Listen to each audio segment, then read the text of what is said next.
Before there was Ellen Ripley. Before there was Wonder Woman. There was the original action heroine, Atalanta.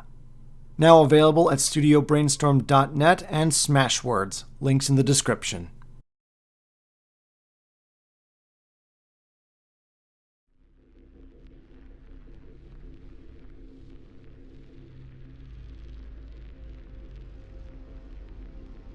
Of all the factions in the grim-dark universe of Warhammer 40,000, you'd think that the scariest one would be the faction that's essentially Dante's Inferno meets H.P. Lovecraft.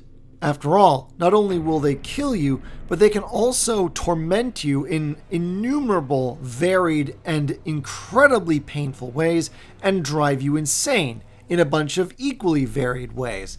And what's more, since demons are immortal and time doesn't really exist in the warp, they can inflict all of these torments upon you for eternity. And yet, despite all the hype that Games Workshop has tried to build around Chaos, particularly with the Horus Heresy book series and the events following the 13th Black Crusade, Chaos is generally not viewed as the greatest threat or scariest faction in 40k. I can't speak for the former, but in the case of the latter, I think that may be because, for all its terrors, Chaos is just a little too unbelievable. Much like Star Wars, 40k is a science fantasy universe. It has laser guns, spaceships, power armor, and robots, but it also has magic thinly disguised as psychic powers. It has elves, orcs, and at one point even dwarves, also thinly disguised with a veneer of science fiction. Although the two genres have often overlapped, and often occupied the same section of your average library or bookstore, there is one clear delineation between fantasy and science fiction. Fantasy, as the name implies, is purely fantastic. There are no limitations whatsoever beyond the creator's imagination. Meanwhile, science fiction, ever since the day when Mary Shelley first penned Frankenstein, has been defined by the idea of fantastic but possible. Of course, the degree of possible varies from work to work. There's a reason why such subgenres as hard and soft sci-fi exist, after all. But the point is that in the case of a science fantasy universe like 40k, things like the warp and demons just cross that line from fantastic but possible firmly into the realm of purely fantastic. At this point in time, we simply have no evidence to plausibly believe in the existence of an alternate dimension, let alone one affected by the thoughts and dreams of sentient beings, and furthermore inhabited by beings that are clearly ripped off of the Christian afterlife. In short, Chaos is just a little bit too fantastic to be viscerally frightening. But the Tyranids? An endlessly hungry alien hive intelligence? Possibly lurking out there in the darkness between the stars? Now that is just believable enough to be scary. The exact origins of the Tyranids are unknown and shrouded in mystery. The most plausible theory that we currently have, which is mostly based on vague hints and the occasional scrap of Eldar lore, suggests that the Tyranids were a product of the War in Heaven, a galactic conflict that makes the Horus Heresy look like a sneeze compared to a Force 10 gale. Long story short, the War in Heaven was initially a conflict between the Necrontyr, a mostly humanoid race of cancer victims, and the Old Ones, a mostly benevolent reptilian race that were masters of genetic engineering. Initially on the losing side of the War in Heaven, the Necrontyr made a Faustian bargain with a race of star-devouring, nigh-omnipotent vampires called the Catan. As part of that deal, the Necrontyr allowed themselves to be tricked into being converted from flesh and blood into an army of soulless, mostly mindless machine slaves, used by the Catan in the war with the Old Ones. Suddenly, on the losing side themselves, the Old Ones, in desperation, used their genetic wizardry to create the first psychic races, beings that could tap in directly into the reality-defying powers of the warp.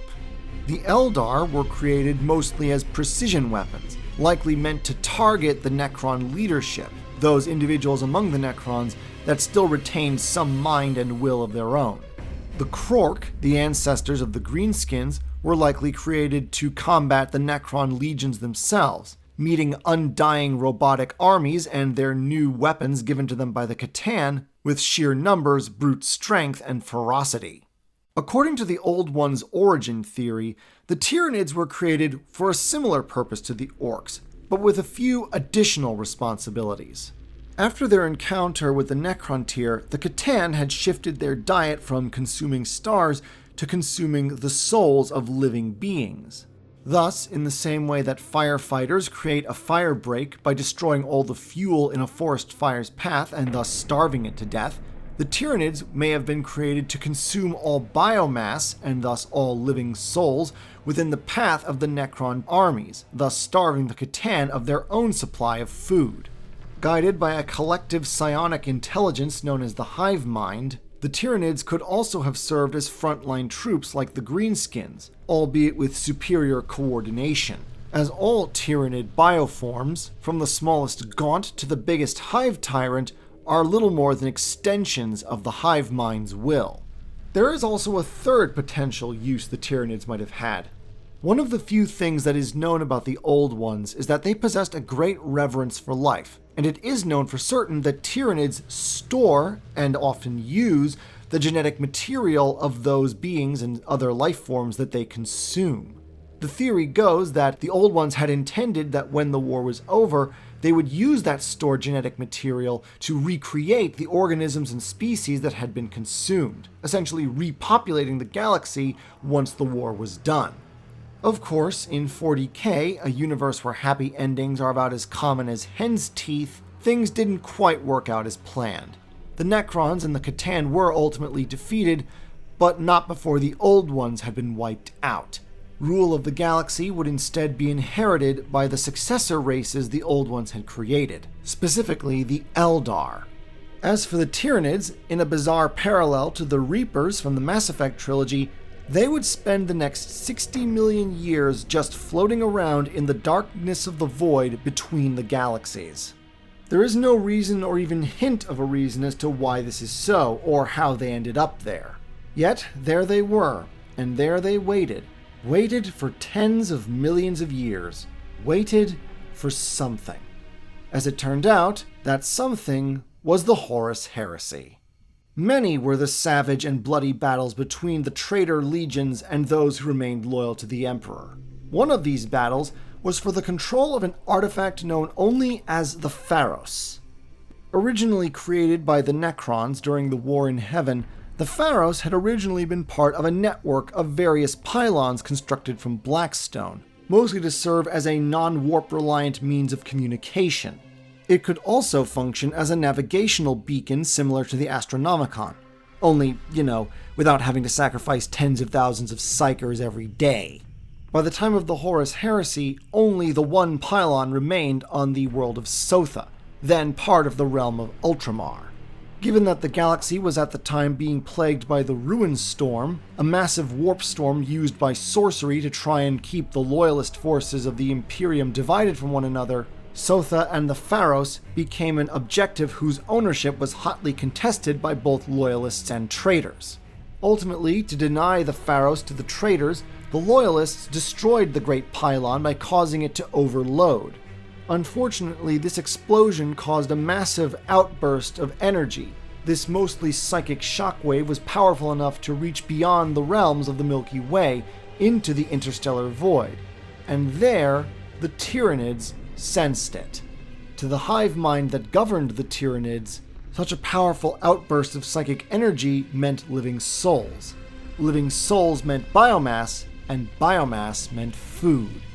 And so, slowly but surely, for although they possessed faster-than-light travel, they didn't use the warp, the Tyranid-Hive Fleets began moving towards the Milky Way like the tentacles of a great malevolent octopus. The Tyranids first made their presence known in Millennia 36, when a Hive Fleet later designated Hive Fleet Ouroboros migrated into the region around the Eye of Terror. Although the Xenos were eventually defeated, no one had any idea what these aliens were or where they were from, let alone that they might be the harbingers of something far worse. Then, in the year 741 Millennia 41, Hive Fleet Behemoth arrived in Ultramar. The first recorded world to fall prey to the Tyranid fleet was Tiran, a small, unimportant ocean world with a tiny population of Adeptus Mechanicus explorators. By the time the Hive fleet was done with it, the small explorator population, as well as all organic life on Tiran, had been wiped out. The oceans were drained dry. The atmosphere was gone. All that remained was a lifeless, barren rock. Tiran's fate would only be discovered later by Inquisitor Fidus Cryptman of the Ordo Xenos, and it was from the name of this world, this poor, luckless world, that the Tyranids acquired their name. Hive Fleet Behemoth was eventually defeated, its fragments scattered to the galactic winds by the Imperium and the Ultramarines' Space Marine chapter. But as with so many Imperial victories, it was ultimately a Pyrrhic one.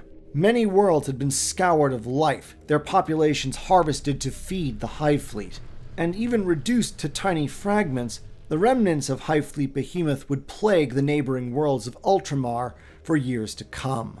Since then, the situation has only gotten worse, as more Hive Fleets have arrived in the galaxy, each named by the Imperium after beasts and figures from ancient Earth mythology. Hive Fleets Naga, Gorgon, Kraken, Jormungandr, Hydra, Kronos. Largest and worst of these threats is Hive Fleet Leviathan, which arrived in 997 M41, and shocked the Imperium by emerging not from the east, west, north, or south, but from beneath the galactic plane. This has contributed to one of the more widespread and frightening theories about 40K, that beyond the light of the Milky Way galaxy and its stars, the space beyond is nothing but Tyranids. Nothing but an endless horde of dripping fangs and ravening claws, all ultimately guided by a single, relentless will. The Tyranid hive mind itself is pretty hard to describe, simply because it is literally so alien. The best I can do is say that it's like a giant gestalt or agglomeration created by the psychic presence of every known Tyranid in space. Every single Tyranid bioform is merely an extension of the hive mind. And this is what ultimately makes the Tyranid fleets so dangerous. The hive mind provides a level of military coordination that simply no other faction can match. Even the Necrons, whose armies are comprised entirely of mindless foot soldiers, have to worry about internal disputes between the leaders of the various dynasties. Not so for the Tyranids. When a mental order is given by the hive mind, every single Tyranid bioform, from a massive bioship down to a small ripper, will obey the command without question, without hesitation. For all that the hive fleets have some variations in their coloration and their combat style, it's best to view the hive fleets as extensions of the same organism. In many ways, the Tyranid hive mind is best compared to an organism's nervous system, with the hive mind itself being the brain and the various Tyranid bioforms serving as the individual nerve endings. And this connection runs both ways. Just as your brain might give a command to your hand to reach out and grab something, so the hive mind will direct a Tyranid fleet to a certain world. But let's say that you accidentally grab something sharp and cut your finger. Your nerves then transmit the pain signal from your finger all the way up to your brain. In the same way, when Tyranids fight an enemy, the information garnered from the experience of those bioforms travels up the network of the hive mind. Then the hive mind might respond with a change in tactics or encourage the production of different types of bioforms to counter any resistance the hive has encountered. As such, the Tyranids are not only more coordinated than any other faction in 40K, they are also far more adaptable. This coordination is the Tyranids' greatest strength, but it is also their greatest weakness. In many ways, this is what makes the Tyranids similar to the Orcs. Just as an Orc Wa is held together by the strength and authority of a potent war boss, Tyranid swarms also have a very basic command structure, usually led by elite bioforms known collectively as Synapse Creatures, that essentially serve as the middlemen between the average Tyranid units and the overarching will of the hive mind. Synapse Creatures tend to be larger, more dangerous, more intelligent than other Tyranids, and also have stronger psychic ability, as their primary role is to serve as a conduit for the will of the hive mind to the foot soldiers under their command. Such creatures as hive tyrants, brood lords, Norn queens, and zoanthropes are usually considered synapse creatures. And so, just as killing an orc war boss will cause a Wa to collapse as the orcs begin fighting among themselves, the Imperium and other sentient races opposed to the Tyranids have learned to target the Synapse creatures whenever possible. For without these more intelligent, superior bioforms, the regular Tyranid bioforms like the Rippers and the Gaunts and the Gargoyles will lose their direct connection to the hive mind. Without that coordination, your average Tyranid is little more than an animal, individually dangerous, but simply unable to pose a coordinated threat without the guidance of the hive mind. Of course, such methods can only work for so long. You see, when a Tyranid consumes biomatter, it's not just stuffing itself with food, it's also stuffing itself with genetic information. Genetic information that the swarm can then use and repurpose and adapt. In terms of threat, this is ultimately what makes the Tyranids different from, say, the orcs. Both species are numerous, but for the most part, orcs never really change their tactics. The Tyranids are actually capable of learning from their defeats, and thus becoming more dangerous with each encounter. Still, most Tyranid bioforms adhere to a similar basic design philosophy. Chitinous armor, 6 limbs, multiple redundant organs, which means they're actually slightly more killable than the average orc, as apart from their brains, the greenskins don't really have organs. Aside from that, Tyranids are less restricted in their physical design than other factions. And apart from the bioships, they can take any kind of form or shape, from Rippers, which are basically tiny eels with xenomorph mouths, to biotitans like the Hierophant. Whereas all other species manufacture weapons, the Tyranids grow their own. In fact, most of the time the weapons are a part of their bodies. These range from tail whips, tentacles, and claws, to semi-sentient bone swords and spiked flails. Some Tyranid biomorphs feature limbs that function as projectile weapons, firing everything from spikes to acid to bioplasma. And of course, psychic synapse creatures like the zoanthrope are capable of using all manner of unpleasant psychic abilities to demoralize their enemies and strengthen the will of the hive mind. Which of course finally leads us to the purpose for which all these nasty creatures and all their disgusting implements are used: the complete consumption of a planet. The first sign of an oncoming Tyranid-Hive fleet is a phenomenon known as the shadow in the warp.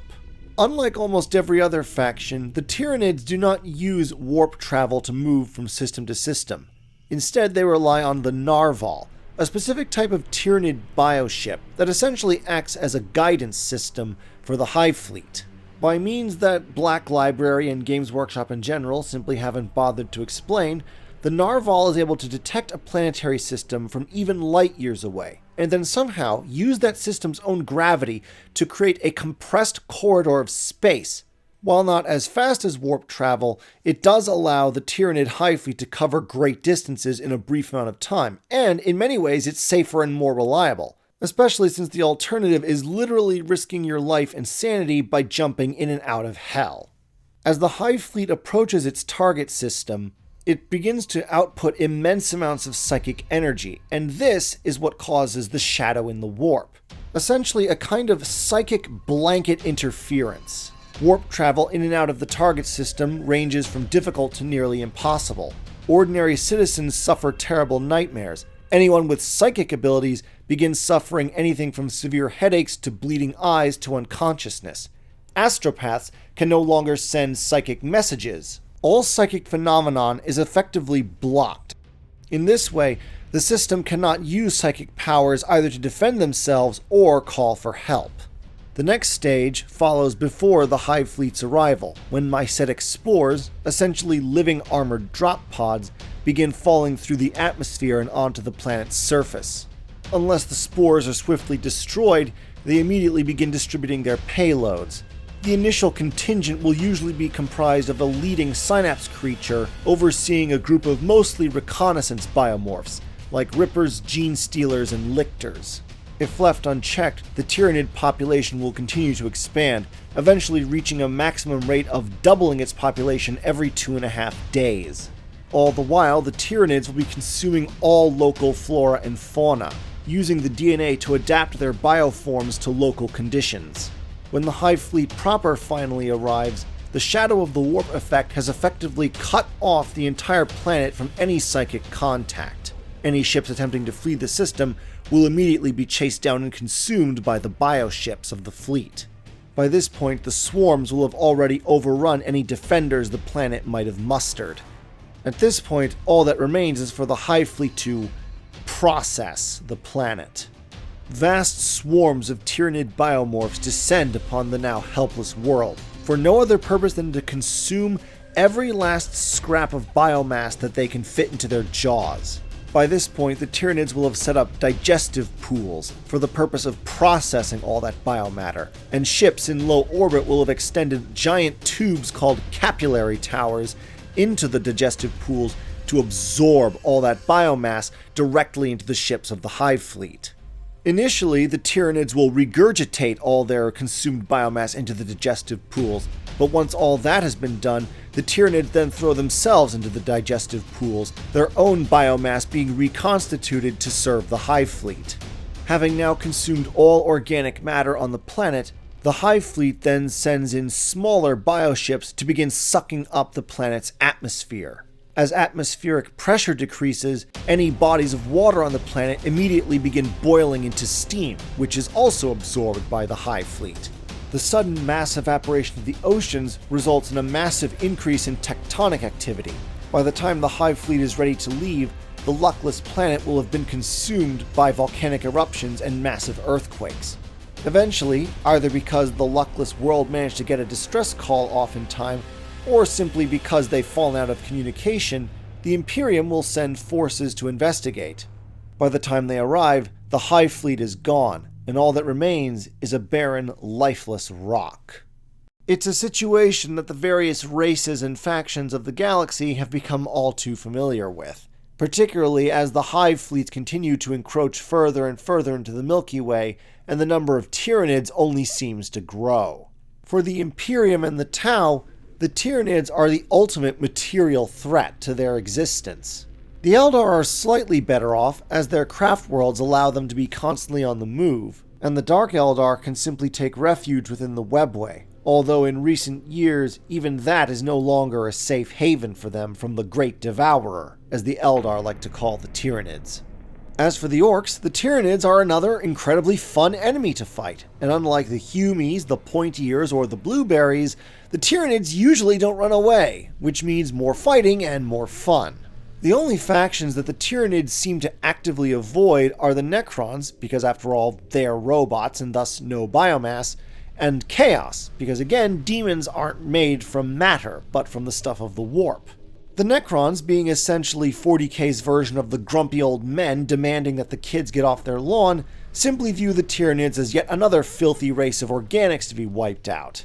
Chaos, for the most part, tries to avoid the Tyranids, partly because they don't like the warp-dampening effects that the Hive Fleet projects, but also because, since Tyranids aren't individuals, they really don't have any souls for the demons to prey upon. Funnily enough, the formation of the Great Rift has actually made things a lot more awkward for the Tyranids. Since they don't use the warp, the Cicatrix Maledictum essentially functions like a giant firewall, preventing the Tyranids from spreading outwards. Any Hive Fleets unfortunate enough to be caught in the path of the Great Rift's formation, such as Hive Fleet Leviathan, have been broken apart into fragments. Though, rest assured, those fragments are still pretty deadly. But the Tyranids remain adaptable as ever. One Hive Fleet Kronos, seems to be producing far more specialized psychic units for the purpose of countering the effects of the increased warp activity. Right now, most of the other factions are preoccupied with the expansion of Chaos following the Great Rift's formation. But there is one individual whose attention is wholly focused on the Tyranids, Zarek, the recently returned Silent King of the Necrons. Being that he is largely responsible for turning his people into soulless, mindless machines, Zarek has a vested interest in trying to restore the Necrons to their former organic state, And he can't very well do that if the Great Devourer just eats everything that's organic in the galaxy. Plus, if his interactions with the Blood Angels in the short story The Word of the Silent King are anything to go by, like Yvraine and the Eldar, he may be open to the idea of an alliance with the Imperium against the Tyranids. Space elves, robo-zombies, and religious Nazis in space. What a bizarre alliance that would be. But that remains to be seen, and so far I've only covered half of what makes the Tyranids so threatening and dangerous. In the second half of this two-parter, I'm going to go over arguably the most insidious aspect of the Tyranids, the Gene Stealer cult, a subject truly deserving of its own separate video. Until then.